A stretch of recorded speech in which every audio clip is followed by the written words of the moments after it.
Hello, good morning students. कल अपन ने gene mutation कर लिया था। इसका थोड़ा सा पार्ट रह गया है। एक तो जीन म्यूटेशन की कैरेक्टर कह दो या उससे क्या क्या फ़ायदा होता है या क्या क्या परिवर्तन होता है, तो एक तो ये रह गया।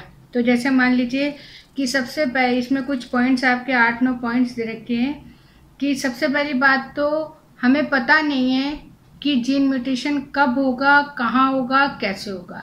तो ये सबसे पहली बात तो जैसे इसमें है कि अनिश्चित है। जो जीन म्यूटेशन है वो अनिश्चित है, यानी कि हमें इसका कोई भी अनुमान नहीं है, कोई हम प्रिडिक्ट नहीं कर सकते हैं कि ये काम हो सकता है। तो ये एक इसकी स्पेशल चीज़ हो गई।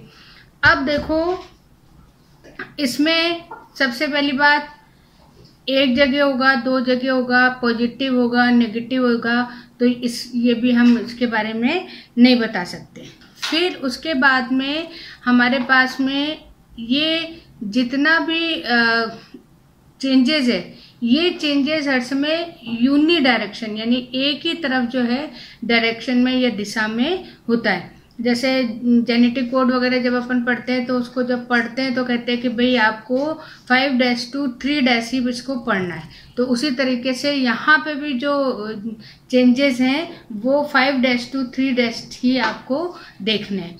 फिर उसके बाद में देखो, ये जो चेंजेस हैं ये किसी भी कैरेक्टर में हो सकते हैं। डोमिनेंट कैरेक्टर में भी हो सकते हैं और रिसेसिव कैरेक्टर में भी हो सकते हैं। और इसमें ऐसा कुछ नहीं है कि दिखेगा नहीं। डोमिनेंट तो दिखेगा ही दिखेगा, लेकिन रिसेसिव कैरेक्टर भी अपनी प्रेजेंस को इस रूप में दिखा सकता है। फिर देखो, मेन जो चीज़ है कि जरूरी नहीं है कि यहाँ पर ये जितना भी प्रोसेस है ये प्रोसेस जो है हानिकारक हो, ठीक है ना। अब जैसे मान लीजिए हमारी जो नेचर है, नेचर हर समय सिलेक्शन करती है अच्छी चीज़ों का। जो डार्विन का आपने नेचुरल सिलेक्शन वाला जो थ्योरी है वो पढ़ रखी है, तो वो नेचुरल सिलेक्शन क्या है कि हर समय जो नेचर है वो अच्छे, डिजायरेबल, वांटेड इस तरह के कैरेक्टर्स को सेलेक्ट करती है। और यही कारण है जिससे कि हमारे पास में जो बीमारी वगैरह जो दिख रही है, इसका मतलब कि वो चीज़ जो है नेचर के तरह नहीं है या नेचर उसको पसंद नहीं कर रही है, इसलिए डेथ हो जाती है या बीमारी हो जाती है। फिर अपन उसका इलाज कराते हैं और फिर नेचर के फेवरेबल हो जाते हैं तो कोई दिक्कत नहीं। तो यहाँ पे जो है नेचुरल सिलेक्शन जो है वो सबसे इम्पॉर्टेंट है किसी भी कैरेक्टर को चेंज होने में, ठीक है ना। अब देखो, ये तो कुछ इसके कैरेक्टर्स हो गए। अब ये जो है इसके कुछ फैक्टर्स हैं, उसके कारक, यानी कि किन किन चीज़ों से जीन म्यूटेशन हो सकता है। अब इस जीन म्यूटेशन में तीनों ही अपने पास में चीज़ें हैं। फिजिकल चीज़ें भी हैं, केमिकल चीज़ें भी हैं और बायोलॉजिकल।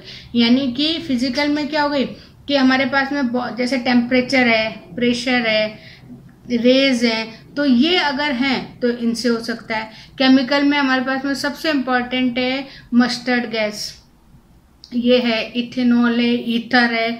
तो ये जो है ये भी जो है जीन चेंज कर सकती है। फिर बायोलॉजिकल में हमारे पास में कुछ माइक्रो ऑर्गेनिज्म, जैसे अभी बायोटेक्नोलॉजी में आप देखोगे, हालांकि वो वैसे नहीं है लेकिन फिर भी जो है उस बायोलॉजिकल चेंज से भी जो है ये प्रोसेस हो सकता है। तो यहाँ पर आपके सारी चीज़ें हो गई कि अगर आप नॉर्मली देखो तो बायोलॉजिकल, फिजिकल और केमिकल तीनों चीज़ें हैं। और इन सबको यूज़ किसने, जैसे अगर आपसे पूछा जाए कि हम क्या ये आर्टिफिशियली करा सकते हैं, तो बिल्कुल करा सकते हैं। जो मूलर साइंटिस्ट थे, उन मूलर ने म्यूटेशन को आर्टिफिशियली जो है करवाया। और पॉजिटिव कैरेक्टर को जब हम एंटर करवाने की कोशिश करते हैं तो उस समय आर्टिफिशियली भी हम ये इसको करवा सकते हैं। तो ये कुछ फैक्टर्स हैं।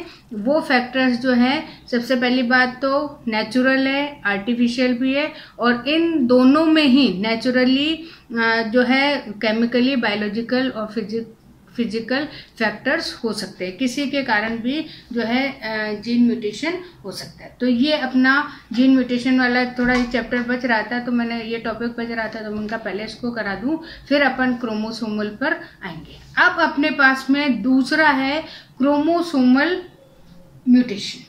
ये जो क्रोमोसोमल म्यूटेशन है, यानी कि अब यहाँ पे क्रोमोसोम में चेंज होगा। अभी तक तो किस में चेंज हो रहा था? जीन में। अब यहाँ पे क्रोमोसोम में चेंज होगा, और चेंज भी दो तरीके का है।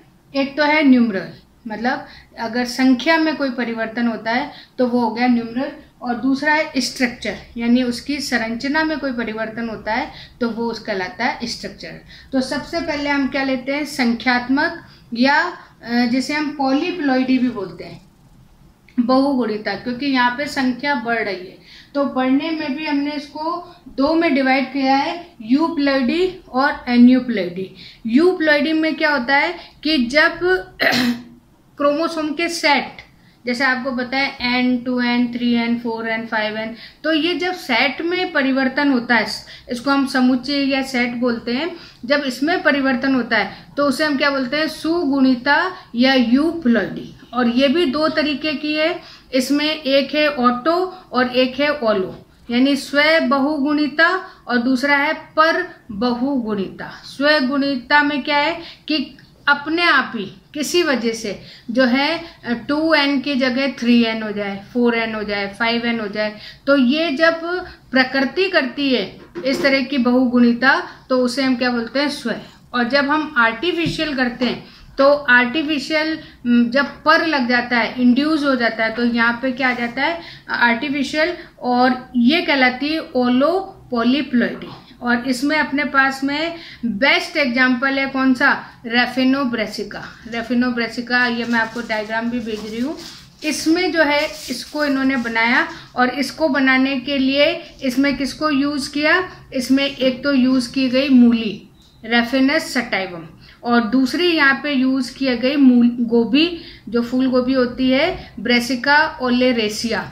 इन दोनों के संक्रमण से ये जो है रैफिनोब्रेसिका बनाई गई। तो ये जो है यहाँ पर हमने क्या कर दिया कि आर्टिफिशियली रूप से क्रोमोसोम्स के नंबर को चेंज कर लिया, और एक नई वैरायटी हमने यहाँ पे बना ली। तो ये क्या कहलाता है? पर बहुगुणिता या ओलोपोलीप्लॉइडी। उसके बाद में नेक्स्ट हमारे पास में अगर हम दूसरा ले रहे हैं एन्यूप्लॉइडी, यानी कि असुगुणिता। पहले में तो हमने पूरे सेट ही चेंज कर दिए थे, N2N 3N 4N 5N। अब हम यहाँ पे इसमें क्या है? क्रोमोसोम नंबर, कि कोई एक क्रोमोसोम कम हो गया या एक क्रोमोसोम ज़्यादा हो गया। और ये एग्जांपल जो आपने अभी अपने मेंडल वाले उसमें देखे थे कि यहाँ पे टर्नर सिंड्रोम है, ठीक है, या अपना जो इधर लेते हो डाउन सिंड्रोम में, तो डाउन सिंड्रोम में क्या हो रहा है? एक क्रोमोसोम बढ़ रहा है, तो जब बढ़ता है तो उसे हम बोलते हैं हाइपरप्लॉइडी, यानी इसको हम ट्राइसोमी भी कहते हैं। जो मैंने आपको डाउन सिंड्रोम कराया था तो बताया था कि अगर एक क्रोमोसोम बढ़ जाता है तो उसे हम ट्राइसोमी बोलते हैं, और वैसे हम इसको क्या बोलेंगे? हाइपरप्लॉइडी।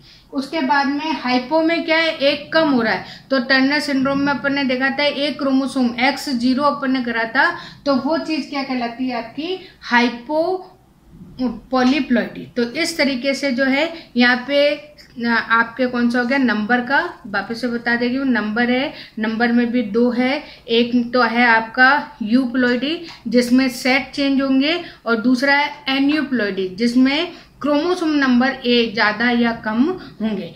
फिर उसके बाद में जो इम्पोर्टेंट है वो आता है आपका स्ट्रक्चर में चेंज, कि स्ट्रक्चर में किस किस तरीके से चेंज हो सकता है। इसमें फर्स्ट है आपका डिलीशन। डिलीशन मतलब होता है किसी चीज़ की कमी।